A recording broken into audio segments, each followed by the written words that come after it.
Madame, Monsieur, le plaisir est le nôtre de vous retrouver après cette longue absence due à la programmation spéciale des vacances, mais également à la Coupe du Monde 2018. Scène de presse, vous le savez, c'est votre plateforme de débat dominical sur la CRTV avec des invités de choix qui croisent le verbe en toute liberté.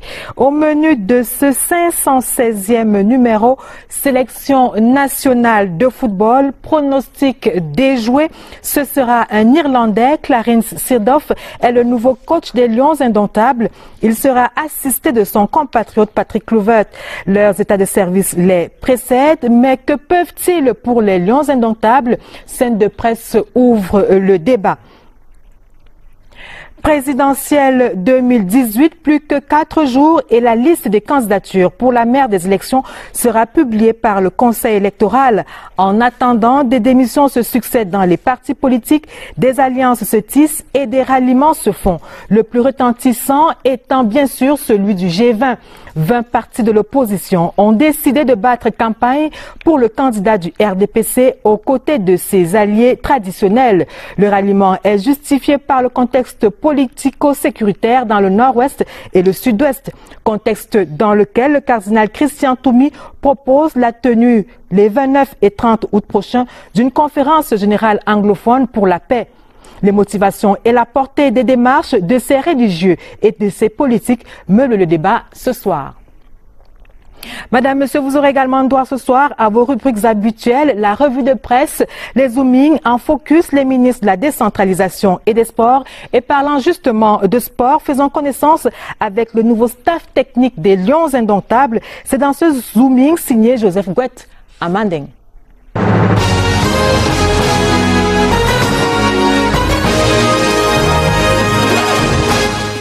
Les prochaines victoires des Lions Indomptables seront préparées par cet homme.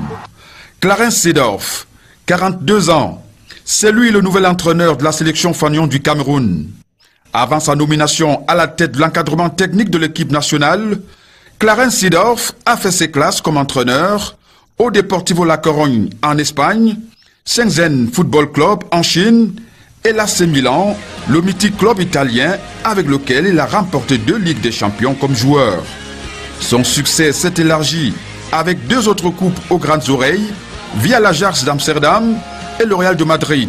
À son actif donc, 4 Champions League avec 3 clubs différents. L'ancien milieu de terrain et capitaine de l'équipe nationale de la Hollande, qui devient l'entraîneur des Lions Indomptables du Cameroun, aura comme adjoint son compatriote et ancien équipier Patrick Kluivert, lui aussi entraîneur. Il a été directeur sportif au Paris Saint-Germain et dans sa carrière d'entraîneur, il a officié aux côtés de Louis van Gaal à l'AZ Alkmaar en Hollande. À 42 ans, Kluivert est considéré comme l'un des plus grands joueurs de tous les temps selon la FIFA. Au poste d'avant-centre, il a fait le tour des grands clubs européens. Et en 475 matchs joués, il a marqué 205 buts et gagné une Ligue des Champions avec son premier club.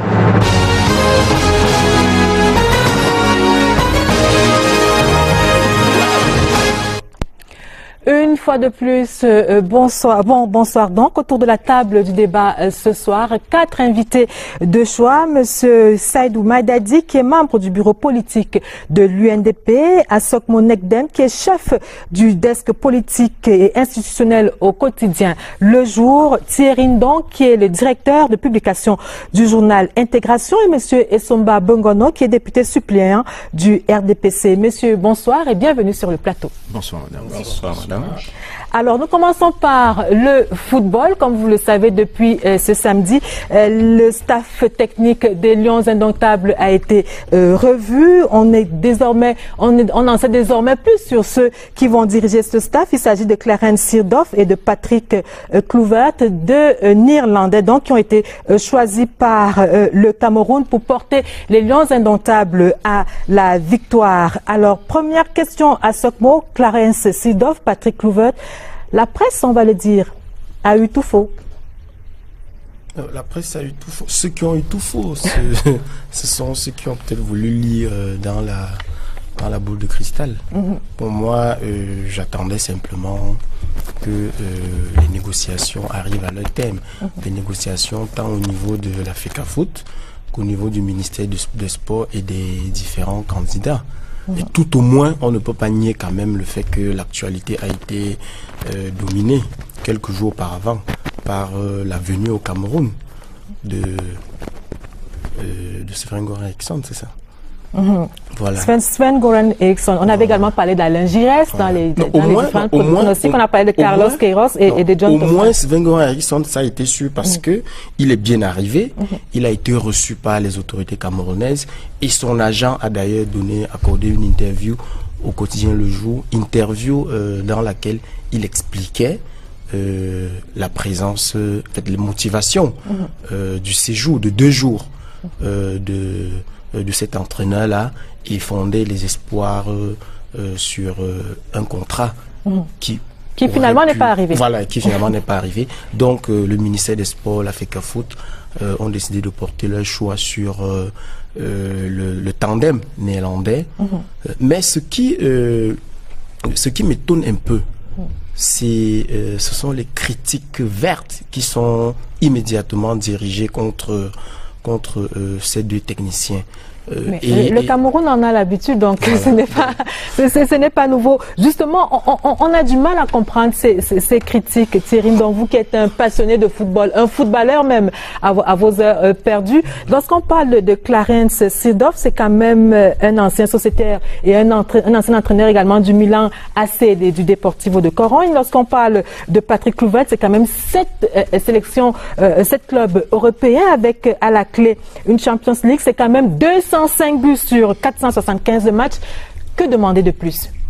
Écoutez, merci pour l'invitation. Pour parler du football, on est 24 millions de Camerounais et donc 24 millions d'entraîneurs. Comprenez donc que l'unanimité ne sera jamais de ce monde de la planète foot Cameroun. Moi, je suis de ceux qui saluent l'arrivée de ces entraîneurs. On peut leur faire confiance? Alors, pour la porter question, les Lions à la victoire? Vous savez, l'entraîneur n'est pas à lui seul le chef d'orchestre. Il travaille avec un environnement. Vous pouvez avoir le meilleur entraîneur du monde, mais si l'environnement autour n'est pas sain, il ne fera pas de résultats. Donc, moi, je suis de ceux qui pensent que nous sommes là à 12 mois de la CAN. Nous avons un titre à conserver et que 12 mois c'est juste, mais c'est encore possible de travailler de façon bien organisée afin de sauver afin de conserver cette couronne. Mais vous disiez tout à l'heure si la presse camerounaise avait tout faux. Je dirais non, dans la mesure où les noms de ce tandem sont quand même revenus bien avant. Et donc, même si à un moment donné, ils n'étaient pas en pole position, mais ces noms ont quand même été dans le chapeau. Et alors, donc, vous parlez d'environnement, merci. Je voudrais qu'on y aille un peu plus rapidement. Vous parlez tantôt de l'environnement des Lions indomptables. Et Souma Bongono, est-ce que ces nouveaux coachs des Lions indomptables pourront travailler de manière sereine? Est-ce qu'il y a un certain nombre de garde-fous qui ont été mis en place pour leur laisser le champ libre? Merci de votre question. Je n'ai pas l'impression que, pour l'instant, il manque de cohérence dans la désignation de ce staff technique, puisque il me semble que c'est sur la proposition de la Fédération camerounaise de football que le ministre a pris la responsabilité d'endosser au nom du gouvernement la désignation de ce staff. Il faut maintenant espérer que cette cohérence continue pour que le projet sportif qui est abattu autour de la CAN 2019, avec la conservation du titre et pourquoi pas d'autres victoires, soit un projet qui d'abord soit entraînant pour tout le monde, c'est-à-dire tout le staff administratif, tout le staff technique et toutes les populations camerounaises qui en attendent quand même. Et que ce projet soit un projet exaltant qui nous permette, même si on ne gagne pas à la fin, d'avoir quand même une équipe qui donne le sentiment d'avoir donné tout ce qu'elle peut donner sur le plan technique, sur le plan tactique et sur le plan physique. Et je crois que il faut faire confiance au staff technique et lui donner la possibilité d'avoir précisément l'occasion de développer son projet sportif sur le plan technique, que l'environnement administratif et politique et financier soit à la hauteur des enjeux Et que sur le plan technique, les joueurs sortent quand même de la moyenne. Parce que nous avons beaucoup de lacunes techniques et que les entraîneurs définissent un schéma tactique clair qui permette à tous ceux qui aiment le football au Cameroun de voir clairement que quand cette équipe va se déployer, elle pourra gagner des matchs. Alors, Saïdou Maïdadi, il y a tout cet environnement dont vient de parler M. Soma Bongone, mais il y a également le 11e joueur. Je n'ai pas envie de parler des 24 millions d'entraîneurs que nous sommes au Cameroun. On a également une partition à jouer dans ce défi-là. Oui, certainement. Mais bon, je vais certainement ramer à contre-courant ici, parce que moi, le football ne fait pas partie de mes préoccupations. Je sais que politiquement, bon, il peut être exploité. Il a très souvent été présenté comme le ferment de l'unité. Vous ne regardez pas souvent les matchs de Lyon, etc. Vous ne regardez pas les matchs de Lyon? Depuis les 6, j'en regarde, mais ça ne fait pas partie de mes préoccupations. Parce que pour moi, le football reste et demeure un divertissement auquel on peut s'adonner quand on a fini de régler tous les problèmes de santé, d'éducation, de logement, d'emploi, etc. Et bon, politiquement, ça a toujours été exploité depuis les temps anciens. On a parlé pour divertir le peuple du pain et des jeux. Bon, chez nous, avec le football, on nous a donné les jeux. Bon, il manque le pain maintenant. Le pain viendra certainement s'il n'est pas encore là, mais tout est fait pour que cela arrive. Alors, en focus, pour être tout à fait complet sur ce sujet sportif, le ministre des Sports, Bidoum Pat, qui lève un pan de voile sur l'état d'avancement des chantiers de la CAN à la veille de l'arrivée de la 3e mission de la CAF. Bidoum Pat est en focus dans cette édition de Scène de Presse.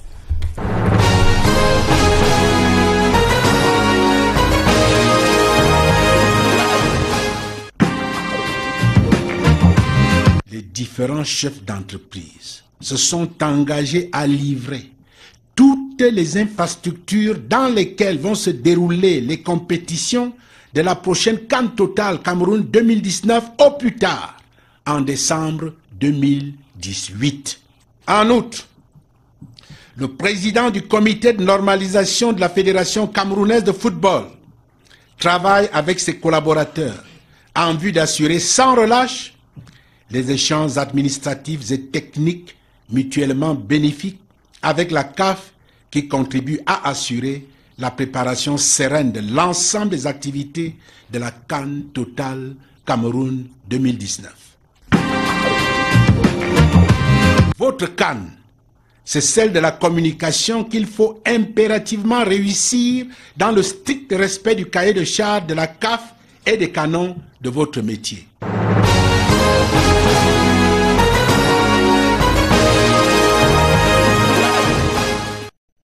Place à la deuxième une de Scène de Presse présidentielle 2018, le temps des grandes manœuvres. Alors l'heure des grandes manœuvres, le G20 est né. 20 partis de l'opposition ont décidé d'assister ou d'appuyer ou de soutenir la candidature du président Paul Biya à la prochaine présidentielle. Ce sera donc le 7 octobre prochain.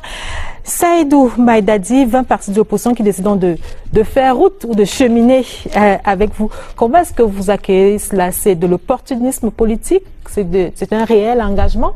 Vous avez semblé me dire que pour vous, c'est de l'opportunisme. Oui, je voudrais profiter de cette question pour faire comprendre qu'il ne faut pas qu'il y ait d'amalgame. Parce que beaucoup de partis soutiennent la candidature du président Biya, notamment celui que je connais le mieux, l'UNDP. Donc je voudrais d'abord parler de ce soutien qui est un allié. Notre parti, un allié officiel parce qu'il y a une plateforme qui a été signée. Non, déjà avant d'être allié, nous sommes un parti implanté sur le terrain. Nous avons 58 fédérations, c'est-à-dire les bureaux au niveau des départements, 360 sections, autant de comités de base que de bureaux de vote. Donc c'est un parti bien implanté. 3 députés à l'Assemblée nationale. Nous avons fait des résultats. Nous avons 2 sénateurs. 5 députés à l'Assemblée nationale, 15 mairies, 2 sénateurs. Donc nous avons des résultats. En 2013, nous avons fait plus de 500 000 suffrages, 500 000 voix aux dernières élections locales. Nous venons juste après le RDPC. Plus de 500 000 voix en 2013. Donc, et nous avons une plateforme depuis 1997. Donc, le soutien, c'est le soutien d'un parti sérieux, fort, bien implanté. Vous sous-entendez que les autres partis ne sont pas sérieux? Non, qui nous présentent les résultats. Moi, je viens de présenter des résultats. Alors, venons-en à la question que je vous ai posée, M. Maïdadi. Opportunisme réel ou engagement, opportunisme ou réel engagement politique? Vous dites opportunisme. Ah, de toutes les façons, nous sommes en politique, ça peut être n'importe quoi. Je ne vais pas juger les uns et les autres. Bon, le candidat que nous soutenons aujourd'hui doit apprécier. Ouais. Pour moi, bon, quelqu'un qui est à la tête d'un parti, qui n'est pas implanté, quelquefois il est tout seul dans son parti. Je ne sais pas quel type de soutien il peut apporter à ce genre de candidature. Mais là, chacun va prendre ses responsabilités, chacun va assumer ses choix. Mais moi, je préfère insister sur le soutien important que mon parti a décidé d'apporter au président sortant. Alors, à Sokmo, vous ne parlez pas d'opportunisme, mais vous parlez de clientélisme politique. Ça, c'est le contexte. Je préfère parler... Je crois qu'il faut d'abord déconstruire peut-être le vocabulaire autour de cette affaire. Je pense qu'il n'est pas totalement exact de dire que c'est 20 partis d'opposition. C'est 20 individus.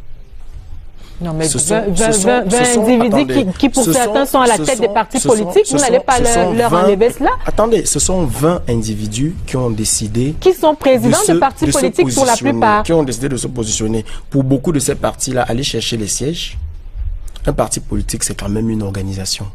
C'est le minimum. Monsieur Maïdadi a quand même donné quelques chiffres qui sont irréfutables concernant un parti politique.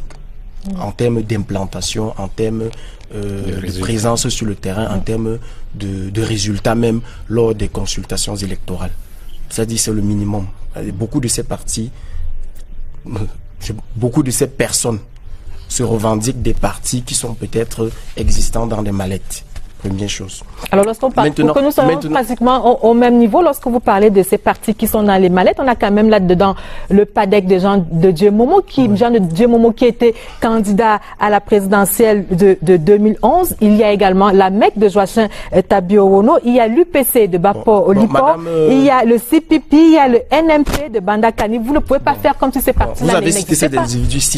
Citez-moi deux autres personnes derrière ces individus. Je ne suis pas militant de ces partis, je ne peux pas les connaître. Moi, je suis journaliste, je ne les connais pas.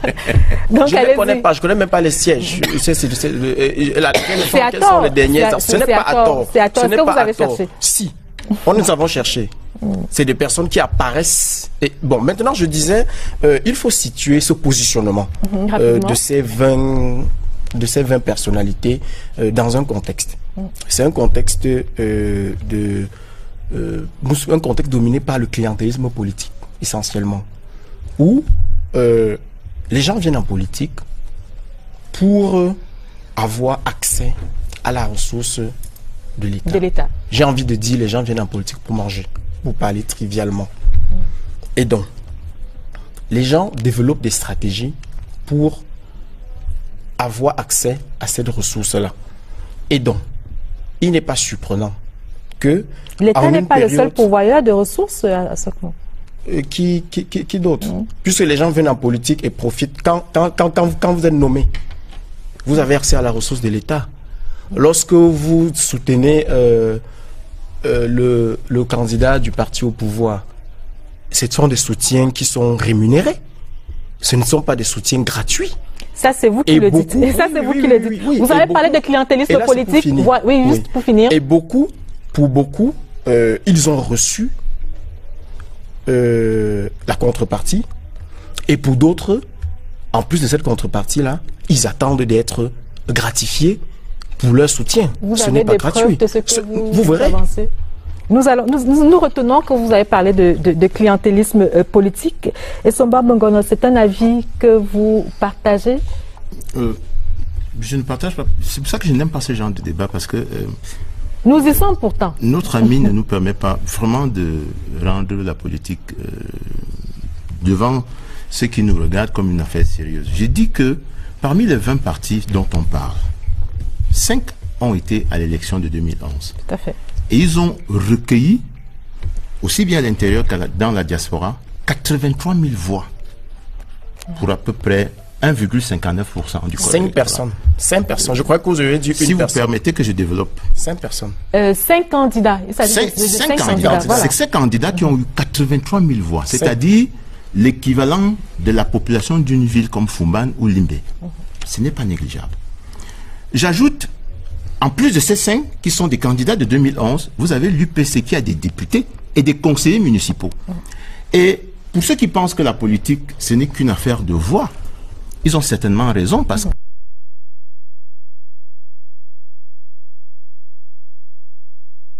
que, notamment, Internet. Et vous savez que... Notamment, Internet. Et vous savez... Notamment, Internet. Et vous savez que ce n'est pas les partis politiques qui agissent là-bas. Donc, il y a un effet psychologique. Un effet d'entraînement, mais... qu'on ne peut pas nier lorsqu'on prend le travail que certains individus font et qui sont suivis par de nombreux citoyens, aussi bien à l'intérieur qu'à l'extérieur, qui lisent, qui adhèrent à la façon de penser de ces gens-là, même si sur le plan électoral, ils n'ont pas de très bons résultats. Donc moi je dis, c'est responsable des partis politiques qui sont derrière le président Biya. Alors pour vous, c'est plus un engagement qualitatif que quantitatif. Il confirme d'ailleurs que, il confirme d'abord que le président de la République suscite l'adhésion au-delà de son propre parti. Il légitime la candidature du président. Deuxièmement, non seulement il légitime, vous savez qu'on a souvent dit que le président Biya est un candidat isolé. Ces 20 adhésions montrent qu'il suscite l'adhésion au-delà. L'UNDP a confirmé tout à l'heure que c'est un parti qui adhère également à cette candidature. Cette adhésion confirme un autre aspect du problème que nous ne devons pas négliger et qui est essentiellement politique. C'est normal qu'en politique, lorsqu'on est faible, qu'on s'associe à celui qui est fort pour avoir un peu plus de visibilité. Et il n'est pas exclu que le travail psychologique, sur le plan psychologique, s'amplifie au fur et à mesure que nous allons approcher de l'élection présidentielle. Moi, je fais le pari que ces adhésions et d'autres vont susciter cette amplification autour de la candidature du président Biya, de manière à ce que vous allez voir sur le... Et c'est tout bénéf pour le candidat du RDPC. Bien sûr. Nous allons y revenir. Nous allons y revenir pas cracher sur ses voix. Nous allons y revenir dans quelques instants. Vous nous direz si tous vos camarades sont du même avis que vous.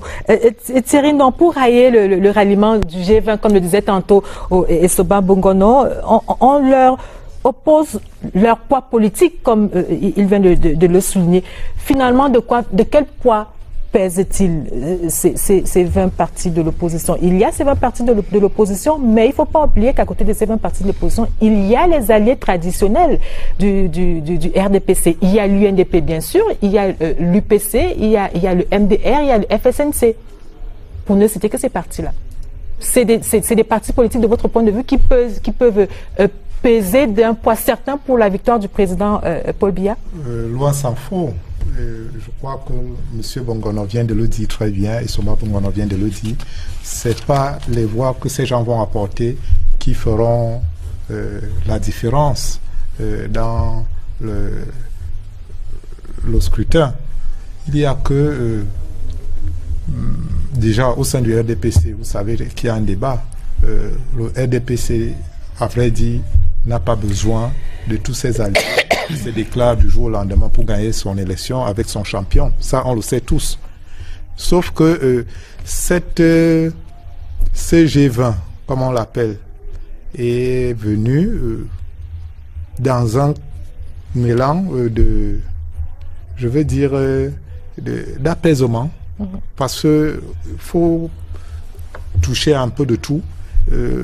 Nous sommes dans un environnement assez tendu, politiquement s'entend, et le fait qu'ils viennent, qu'ils rallient la candidature du président Biya apporte un air d'apaisement à cet environnement ô combien compliqué. Mais je suis de ceux qui pensent que c'est une tempête dans un verre d'eau. Et même ils le savent très bien, c'est G20. Et que, bon, dans un environnement, comme je le disais, assez tendu politiquement, on ne peut pas refuser la main tendue du G20. Au départ, c'était plus que le G20, parce que M. Assokumo vous a dit quelque chose là qui est très pertinent.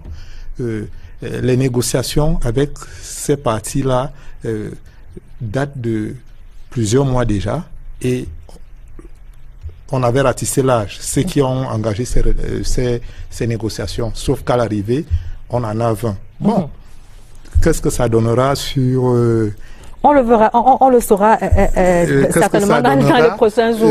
On verra, mais je voudrais quand même dire que autant c'était applaudi de deux mains ce ralliement, autant au sein de la famille RDPC, on voit d'un très mauvais œil. Nous allons poser cette question. Oui, nous ça réduit la marge de manœuvre. Oui, nous allons poser cette question tout à l'heure. Ça réduit le gâteau national au sein du RDPC. Nous allons poser cette question tout à l'heure. Je voudrais, vous avez parlé d'apaisement tout à l'heure, Thierry, et je voudrais interroger Monsieur Maïdadi sur cette question. C'est l'une des raisons pour laquelle l'UNDP cette année a décidé de soutenir une fois de plus la candidature du président Paul Biya, alors même que, comme vous me l'aviez dit, certains militants pensaient que cette année, le président Bello Bouba pourrait lui-même se porter candidat à cette élection-là. Oui, pour cette élection, depuis 2 à 3 ans, on était dans une dynamique. On était en train de réfléchir. Un certain nombre de cadres du parti, s'il n'était pas bien ou mieux pour notre parti de présenter une candidature à l'élection de 2018. Moi qui vous parle, j'étais dans cette dynamique-là. On était en train de réfléchir. Là, on pensait au parti. Pensait au parti. Après, on est entré dans un environnement dans le pays sociopolitique un peu compliqué, un environnement sécuritaire très difficile. Alors, on est donc allé au-delà du parti maintenant pour penser au pays. Voilà la raison fondamentale pour laquelle, au comité central, après avoir délibéré, entendu tout le monde, on a pris l'option de mettre le pays au-dessus du parti. À partir de ce moment, on ne pouvait plus.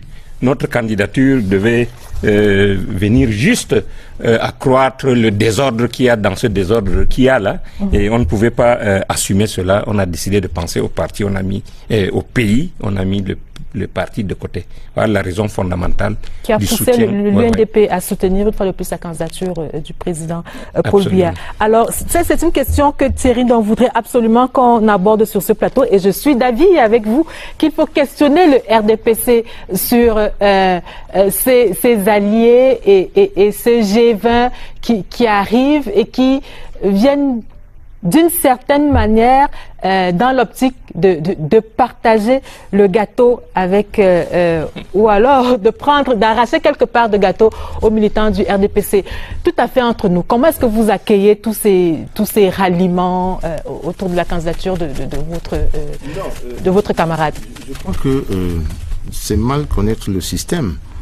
D'abord, s'il y a un gâteau à partager, vraiment, j'emprunte l'expression parce qu'elle est utilisée. Tout à fait. Moi, j'aime pas cette expression. S'il y a un gâteau à partager, celui qui le partage ne demande pas l'avis du RDPC. Parce que le RDPC, et c'est lui-même qui le dit, est un parti proche du pouvoir. C'est une force de proposition et d'écoute proche du pouvoir. Et vous savez que depuis qu'on est revenu à la démocratie pluraliste au Cameroun, le président Biya a toujours appelé au sein de son gouvernement des responsables des partis d'opposition sans que ça fasse bondir les militants du RDPC.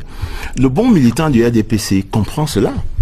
Parce que quand on... Mais lorsqu'on connaît, j'ai envie de dire, la générosité politique de votre camarade, est-ce qu'il n'y a pas lieu dans les rangs du RDPC de s'inquiéter quelque peu? On sait par exemple que en 1992, le MDR est entré au gouvernement. M. Dakolé Daïsala est entré. Il est entré, je crois, avec un poste de ministre d'État. Et il avait également deux autres ministres. Lorsque l'UPC est arrivé avec Kodok, c'était exactement la même chose. Ministre d'État avec à côté 4 autres partis, 4 autres portefeuilles. L'UNDP également, qui à l'époque avait 68 députés, est arrivé et avec d'autres postes ministériels. Il y a même eu Antar Gassagay qui n'avait ni conseiller municipal ni député qui est entré dans le gouvernement. Voilà. Alors lorsque vous voyez venir tout ce monde-là, vous nous dites que vous n'avez pas quelques inquiétudes? Aucune inquiétude. Je peux vous assurer que le bon militant du RDPC, vraiment le bon militant du RDPC, ne regarde pas les postes ministériels. Il regarde quoi? De la discrétion du président de la République. Le bon militant du RDPC sait que quand le président est élu, il n'attend pas d'être nommé ministre. Et ils sont très nombreux, les bons militants. Le bon militant veut être investi pour progresser politiquement dans le parti. Le bon militant veut être conseiller municipal. Le bon militant veut être député. Voilà l'ambition d'un vrai militant. Donc, moi, je ne regarde pas l'arrivée des partis du G20 comme une menace à un quelconque gâteau dont le RDPC serait propriétaire et qu'il fractionnerait en fonction des répartis. Vraiment, la nomination soit un poste de ministre, soit un poste de directeur général ou d'un poste d'ambassadeur relève de la discrétion du chef de l'État. À ce moment-là, le président de la République cesse d'être le président du parti et devient le président de tous les Camerounais. D'ailleurs, M. Maïdadi vous l'a rappelé tout à l'heure fort opportunément pour dire justement que quand on est dans cette posture-là, si on continue à réfléchir pour son propre clan, il y aura des problèmes. Mais je vous assure, pour conclure, que lorsqu'on va aux élections locales, notamment les élections des conseils municipaux et les élections législatives, c'est au couteau. Nous ne pouvons rien laisser à ceux qui sont même dans l'alliance avec nous. Comme je voudrais que Thierry Ndong réagisse en quelques secondes sur la question, parce que je sais que vous préparez. Oui, bien sûr, parce que je sais que vous préparez vous avez ouvert vos tribunes à un militant du RDPC qui voit ça qui voit ce G20-là d'un œil pas très bon. Voilà, j'ai été abordé par des militants du RDPC qui ont commis une tribune pour dire que le RDPC n'a pas besoin de ses alliés du G20. Ils le disent à haute voix. Alors, je ne suis pas du RDPC. D'autant que leur candidat a gagné les élections en 2011 avec un score écrasant de 77,98%. Ils mettent ces chiffres sur la table. La seconde chose, c'est que, honnêtement, on fait de la politique. Pourquoi? C'est pour accéder au pouvoir et tout ce qui va avec. Et chacun à son niveau souhaite accéder au pouvoir. Je ne sais pas qui ferait de la politique pour les beaux yeux de la princesse. Et j'aimerais justement... Et cela est vrai au RDPC, cela est vrai pour le G20, cela est vrai pour la majorité présidentielle. Donc ne faisons pas comme si la politique est devenue une affaire où on y vient par plaisir. Par plaisir, parce qu'on veut servir. Par philanthropie ou bien par... Alors, un mot sur la question, oui. Je voudrais rapidement balayer en brèche une posture qui, à mon avis, est hypocrite. Le RDPC, c'est le parti au pouvoir. Ce n'est pas le parti proche du pouvoir. Je ne sais même pas ce que ça veut dire. Dans un contexte politique qui est le nôtre, déjà, la politique, elle est essentiellement encadrée dans un cadre partisan. C'est-à-dire, on essaye d'ouvrir, mais c'est essentiellement les partis politiques qui portent le jeu politique chez nous. C'est le RDPC qui investit l'actuel président de la République. C'est le RDPC qui investit la majorité écrasante au Parlement. C'est le RDPC qui investit les conseillers municipaux et donc tient les mairies. Alors, j'ai de la peine à comprendre qu'on nous dise que c'est un parti proche du pouvoir. C'est un parti qui exerce le pouvoir et qui devrait l'assumer. Peut-être, j'y vois ça une manière peut-être après d'échapper au bilan, le moment venu. Peut-être. Vous n'avez pas lu la Constitution. Mais ce que je dis, c'est ça. Et revenons maintenant sur cette affaire de pourquoi, de comment les gens voient l'entrée en quelques mots, s'il vous plaît, du G20 et les autres. C'est un véritable problème au sein du RDPC. Les militants, ils ne le diront peut-être pas. Tous n'assument pas. Je vois bien M. Bengono qui n'assume pas. Mais il y a beaucoup d'autres qui l'assument.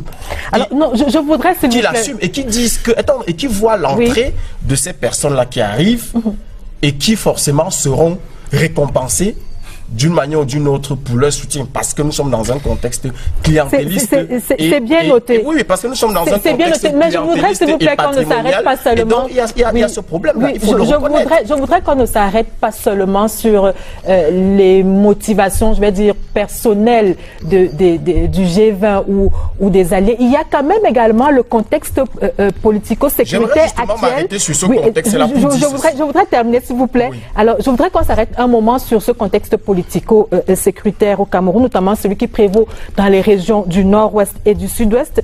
Et c'est l'une des raisons, c'est l'une des motivations majeures qui a été évoquée par le G20. On ne peut pas faire comme si cela n'existait pas et comme si cela ne pouvait pas servir, ne pouvait pas servir à motiver le G20. Leurs motivations sont, ils le disent de manière explicite. Ils disent, le Cameroun traverse une situation critique. Et on a besoin de quelqu'un qui rassure. Et le président Paul Biya est présenté comme le meilleur risque. Voilà. Voilà tout ce qu'ils disent. Et donc, nous le soutenons. Mais moi, je me pose simplement des questions de logique et de journaliste. Cette situation est arrivée avec le président Biya aux manettes.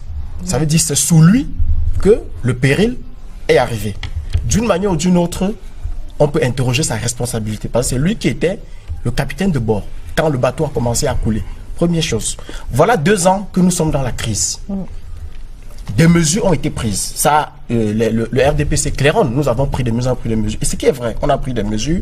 On a ouvert des postes, on a ouvert des filières à l'ENAM, on a créé une commission du bilinguisme et tout le reste. Sauf que la situation s'est enlisée. Donc, s'il faut faire le bilan logiquement, ça veut dire que jusqu'ici, le traitement de cette crise-là a échoué parce que la crise ne s'est pas arrêtée. Logiquement. Est-ce de la faute je ne dis pas que c'est de la faute.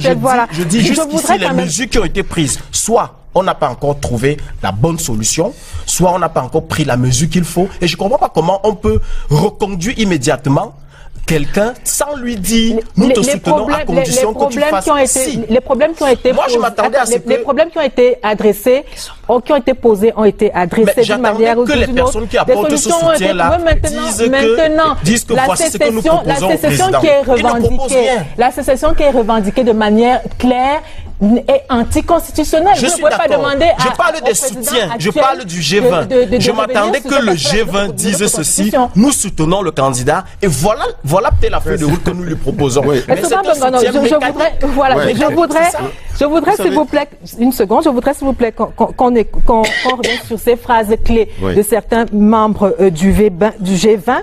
Il y a l'UPC de Bapaulipo qui dit ceci, nous ne pouvons pas porter notre choix sur l'aventure. Ça, c'est Bapaulipo qui le dit. Badakani du NMP qui dit Paul Biya et l'assurance tout risque pour le Cameroun. Joachim Tabio nous dit ceci, il est encore plus clair. L'alternance pourrait créer plus de problèmes qu'elle ne pourrait en résoudre. Vous pensez que c'est ce que l'on doit retenir de ces motivations majeures du G20? Ils le disent, et je ne sais pas pourquoi on ne doit pas les croire. Ils sont de bonne foi. Et c'est du pragmatisme en politique, c'est comme ça que ça s'appelle. Je pourrais même ajouter que Momo dit que c'est la meilleure décision qu'il a prise. Je pourrais même ajouter que c'est rationnel. Et contrairement à ce qu'il dit, le président Biya n'est pas le meilleur risque. Le président Biya est une assurance contre tous les risques. Contre tous les risques.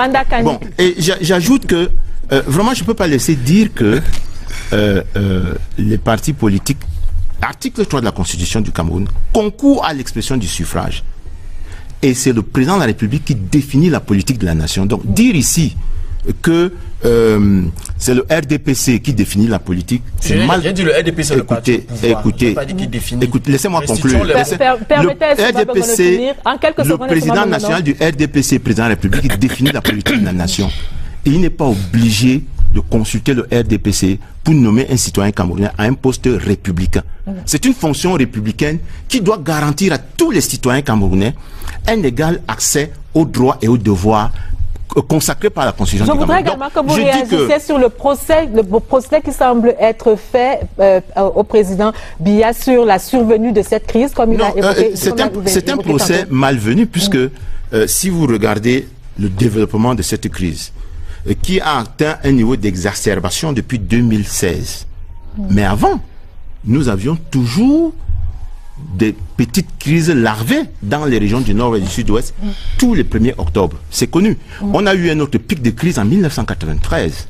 Donc, on ne peut pas imputer au président Biya les enlèvements de maires, les enlèvements de chefs traditionnels, l'exécution systématique des gendarmes, des militaires et des policiers. Ce n'est pas des actes posés par le président de la République, c'est lui le responsable politique. Et ceux qui s'allient au président de la République aujourd'hui, invoquant ce motif, pensent qu'il est une solution incontournable pour la sortie de crise. Donc, alors, vous avez évoqué, permettez-moi, vous avez évoqué tantôt les enlèvements, les assassinats qui ont cours dans les régions du nord-ouest et du sud-ouest. Et cette semaine, des chefs traditionnels du sud-ouest enlevés il y a quelques semaines ont été reçus par le ministre de l'administration territoriale de la décentralisation, mais aussi par le premier ministre Philémon Yan. Je voudrais que nous revenions sur cette actualité dans ce zooming que nous propose Oswald Medoun.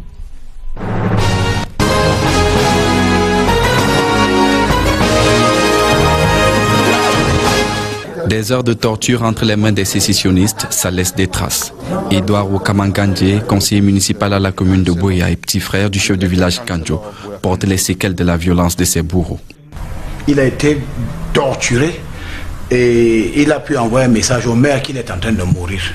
Donc malgré la situation dangereuse, le maire s'est déplacé.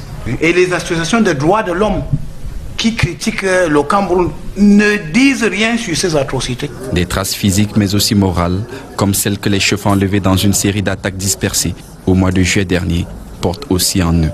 Les visages des cadres qui ont pu faire le déplacement des Yaoundé trahissent les conditions de 2 semaines de captivité. Aux infortunés, le ministre Paul Atangandji a promis le soutien des pouvoirs publics, tout en saluant leur courage. Les chefs traditionnels, je voudrais vous encourager. Le gouvernement est avec vous. Le gouvernement va vous épauler dans vos activités. Nous avons besoin des Camerounais courageux. L'arme des terroristes, c'est la manipulation, c'est la désinformation. Ils ne font rien de bon. Ils sont dangereux pour notre société. Et tôt ou tard, ils vont répondre de leurs actes devant la justice. Du courage, il en a fallu aussi au maire de Buea, qui n'a pas courbé les chines face aux menaces, précise le ministre de l'administration territoriale. Pour la circonstance, Paul Atangandji a réaffirmé la détermination qui est celle de l'État à venir à bout des terroristes pour garantir la sécurité des populations.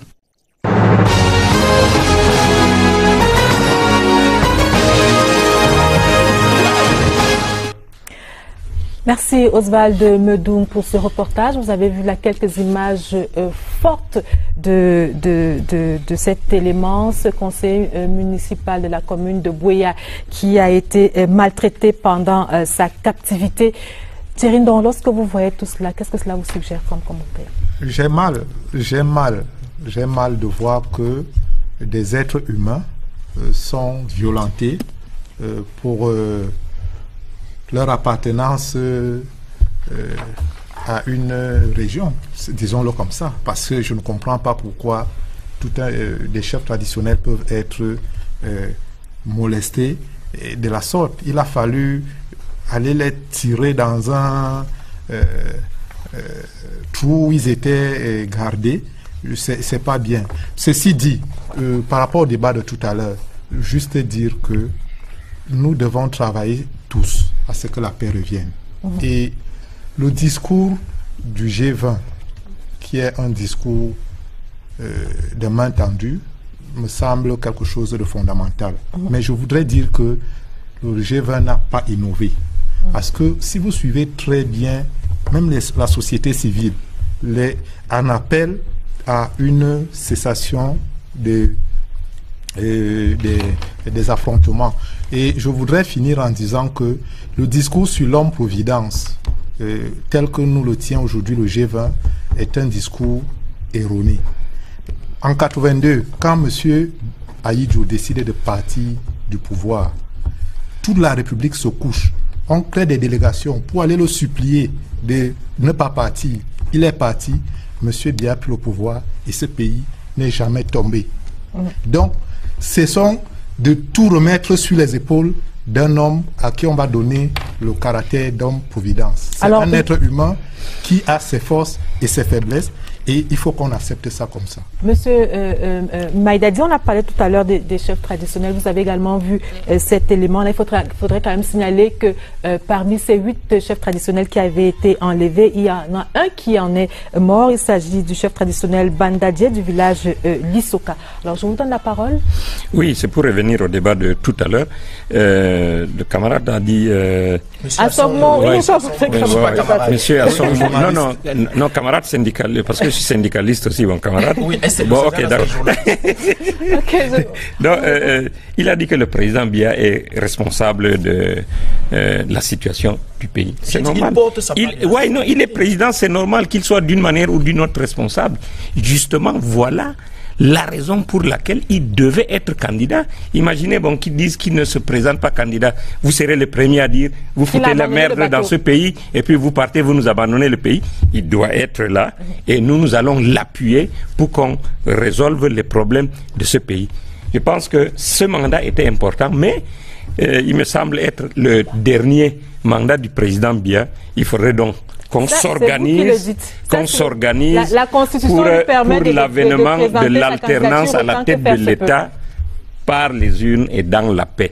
Et il a toutes les cartes en main. Nous l'appuyons parce que nous savons qu'il a toutes les clés pour régler ces problèmes et nous allons l'aider à utiliser ces clés-là.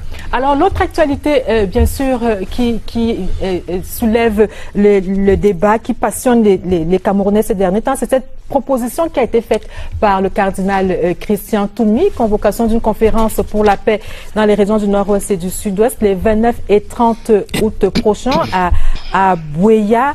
Alors, l'annonce a été faite le 25 juillet.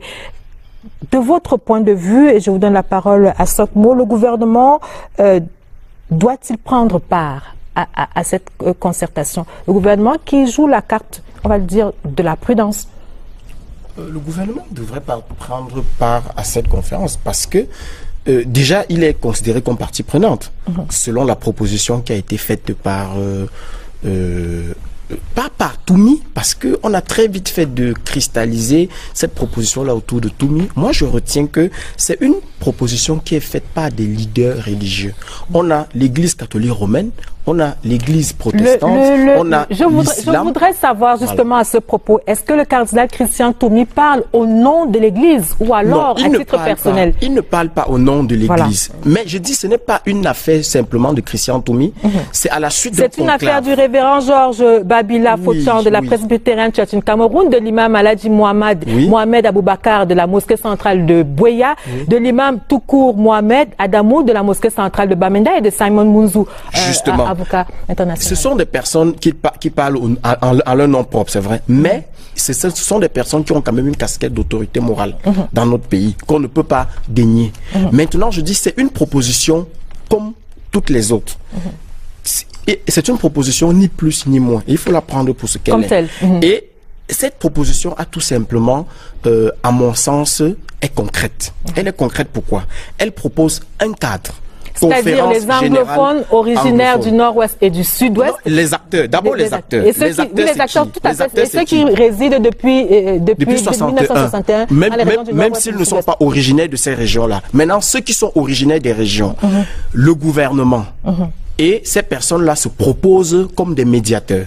Et ils disent, et ces personnes, elles disent que le porte-parole de la médiation serait M. Simon Mounzou, qui est quand même une personnalité forte de la société civile, qui a l'expérience d'avoir travaillé dans la résolution de conflits dans le système des Nations Unies. Alors, Soma Bongono, au regard des profils qui sont proposés, des profils des participants à cette rencontre, est-ce qu'on ne peut pas se dire à ce moment-là que c'est déjà une division nette qui est établie entre les Camerounais d'ici, c'est-à-dire les Camerounais du Grand Sud et les Camerounais de ce côté, c'est-à-dire des francophones et des anglophones? Est-ce que ce n'est pas anticonstitutionnel même Connaissant les idées de Simon Mounzou, qui est sécessionniste, il est clair là-dessus.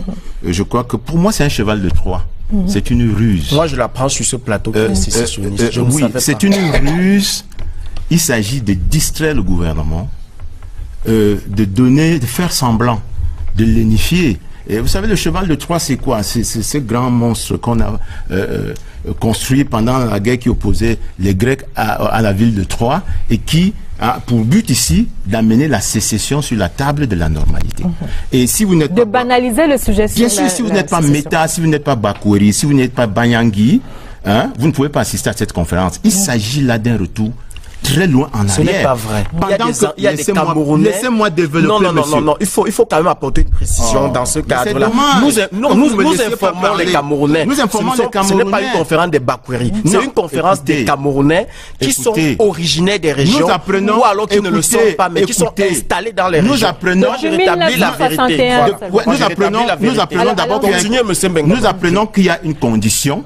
Si vous n'êtes pas originaire du Nord-Ouest ou du Sud-Ouest, vous ne pouvez pas assister à cette conférence. Non, ce n'est pas vrai. Et vous voyez donc que pendant que l'État républicain s'évertue à forger une anglophonie républicaine, les citoyens étant égaux en droit, comme vous n'êtes pas en sort, comme vous n'êtes pas Bafo, vous ne pouvez pas assister à cette conférence. Je dis que l'État a raison de jouer la modération et la prudence. Parce que nous sommes là dans l'exaltation d'un communautarisme qui ne revendique pas des droits, mais des privilèges pour tout simplement les population originaire d'une région, parce que vous êtes né dans cette région, vous avez droit à un certain nombre de privilèges, alors que la République nous garantit à tous l'égalité des droits. C'est bien entendu, mais je voudrais maintenant qu'on s'arrête un temps soit peu sur le porteur de ce projet. C'est vrai que c'est un qualificatif que Assokmo n'aime pas beaucoup entendre. Arrêtons-nous quelque peu sur le cardinal Christian Toumi, qui est un peu peut-être à l'origine de cette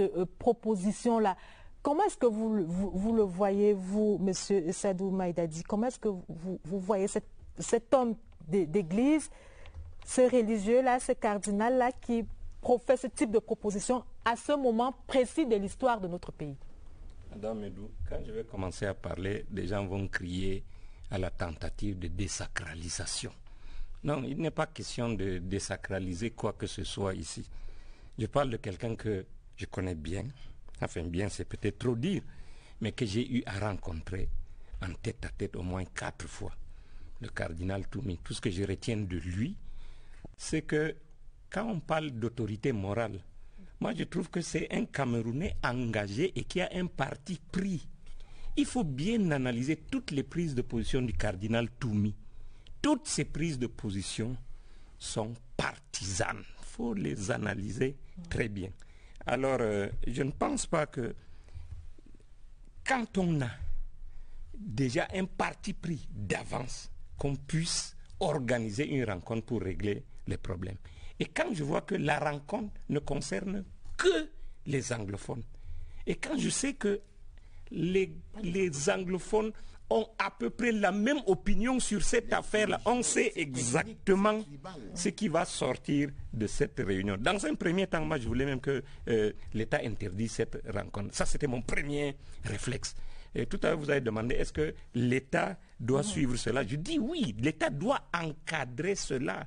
On ne peut pas laisser une rencontre de ce type-là avec un initiateur qui a un parti pris, dérouler son programme, ne serait-ce que pour l'implémentation des résolutions éventuelles qui seraient prises à ce genre de rencontre. Comment peut-on mettre de côté l'État? En parlant de l'implémentation de ces résolutions, si l'État prend part à ces travaux-là, il va se sentir lié aux résolutions qui seront prises au cours de cet atelier et de ces travaux-là. Et justement, il y a certains intellectuels qui pensent que l'État ne devrait pas prendre part à ces assises. C'est notamment le cas du professeur Onanguini qui pense que l'État ne devrait pas prendre part à ces travaux. Sinon, il pourrait avoir l'obligation d'implémenter les résolutions qui vont en sortir. Non, je ne crois pas. L'État, c'est nous. C'est nous tous. Et ce qui se passe sur le territoire camerounais ne peut pas se faire sans l'État. Moi, je prends l'affaire d'une façon simple. C'est que les Camerounais, tels que nous sommes avec la crise anglophone, on a besoin d'échanger. On a besoin d'un débat. Maintenant, comment est-ce que ce débat va s'organiser? Je n'ai pas une solution clairement. Je propose simplement que au lieu d'aller à l'affrontement tel que je vois là, entre M. Toumi et l'État, qu'il y ait des bons offices qui permettent de rassembler sur la même table les acteurs et discuter. Mais ce ne sera pas le premier exercice de dialogue qui a été initié. Monsieur, je voudrais que nous arrêtions une autre fois pour parler de la décentralisation. C'est l'une des solutions qui a été souvent proposée pour adresser de manière plus sereine les questions qui sont posées dans les régions du Nord-Ouest et du Sud-Ouest. Et cette semaine, le chef de l'État a signé un décret portant organisation du ministère de la décentralisation et du développement local. À ce sujet, justement, je vous propose d'écouter Georges Elanga Obam, qui est ministre de la décentralisation et du développement local. C'est un focus dans cette édition de Scène de presse.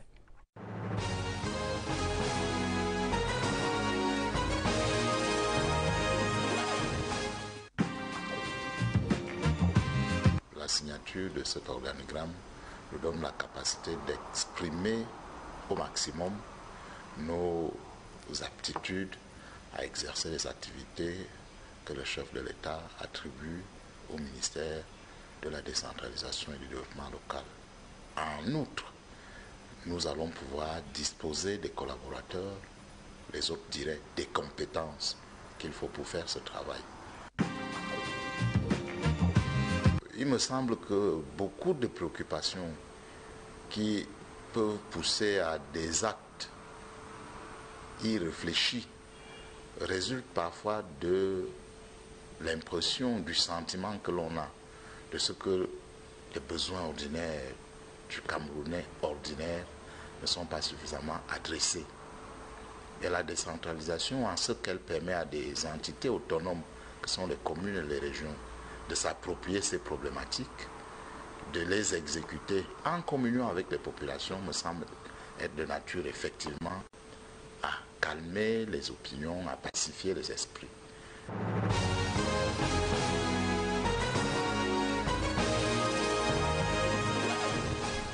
À Sokmo, nous sommes donc parvenus pratiquement au terme de cette édition de Scène de presse qui portait sur les grandes manœuvres en cette période de préparation de la présidentielle. Un dernier mot?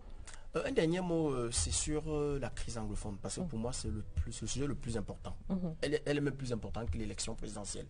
Et je vais rester sur la proposition des leaders religieux pour dire que c'est pas une affaire des anglophones. Parce que si nous invitons déjà l'État à la table, cet État-là nous représente tous. C'est noté. Voilà. Je pense que l'enjeu de la crise anglophone nous impose aujourd'hui de s'asseoir sur une table pour parler. Comment ça va se faire? Je n'ai pas une formule clé en main, mais il faut qu'on se parle. Maïdadi Sadou Maïdadi. On n'a pas besoin d'un débat pour régler le problème anglophone. Le problème anglophone, c'est un problème de développement. 3 projets, on les met en place, ça règle les problèmes. Le port en eau profonde de Limbe, le barrage de la Menchum et la Ring Road. Monsieur Soma Bangono? Oui, je crois que ce qui se passe dans les régions du Nord et Sud-Ouest va structurer le débat politique sur les 30 années qui viennent au Cameroun. Et le gouvernement a besoin d'un interlocuteur politique qui assume la responsabilité de tout ce qui s'est passé depuis 2016. Je crois que à ce moment-là, on aura un interlocuteur politique qui assume, qui dit « j'ai donné les ordres ». Où sont les donneurs d'ordre? C'est ceux-là qui vont débattre avec le gouvernement. Madame, Monsieur, c'est la fin de cette édition de Scène de presse. Merci aux équipes techniques et rédactionnelles. Merci, Monsieur, d'être venu. Le débat a été passionnant. La presse quitte la scène. Merci, bonsoir.